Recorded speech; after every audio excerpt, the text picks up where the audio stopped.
Alexei Navalny is not the first victim of a suspected poisoning like this. Russia has a long history of this, a history of dissidents and defectors mysteriously falling ill and dying. The Kremlin has a standard response for all these so-called incidents: silence. Our next report brings you a list of Russia's most high-profile poisoned enemies.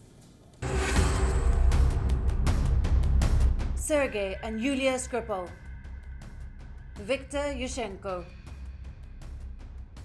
Alexander Propolichni, Anna Politkovskaya, Alexander Litvinenko, and now Alexei Navalny.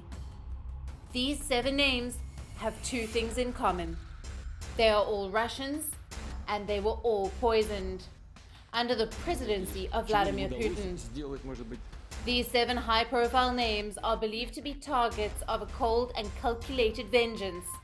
Russia has a long and ugly history of poisoning dissidents, defectors, and political enemies, especially under the Putin administration.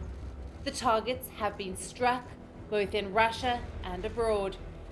Sergei Skripal and his daughter Yulia were poisoned in 2018. Sergei is a former Russian military officer turned double agent.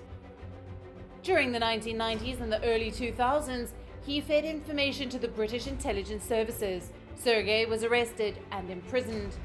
But in 2010, he settled in the UK after a spy swap. Sergei's daughter Yulia was visiting him in 2018. They were found slumped on a bench in Salisbury, critically ill and poisoned by nerve agent Novichok. That causes respiratory and cardiac arrest. Investigators traced it back to Russian agents. The poison was smeared on a doorknob of their home. Some other poisoning attacks have been more sophisticated and horrifying. In 2004, Viktor Yushchenko barely survived a poisoning attempt. Yushchenko was an anti-Russian Ukrainian presidential candidate. He had soup that was tainted with TCCD, a potent dioxin that is 170,000 times more poisonous than cyanide. The attack left Yushchenko's face horribly disfigured, but he survived. Alexander Propolichni wasn't so lucky. Propolichni was a Russian businessman and whistleblower who left Russia and settled in the United Kingdom. He was linked to a $230 million tax fraud. In 2012, he was poisoned with a soup containing gelsemium, a rare plant found only in remote parts of China. He collapsed while jogging in Surrey. What has happened to Alexei Navalny is eerily similar to the case of journalist Anna Politkovskaya. She was a vocal critic of Vladimir Putin. In 2004, she fell ill after drinking tea on an Aeroflot flight. While Politkovskaya survived the poisoning, 2 years later she was murdered in the elevator of her flat.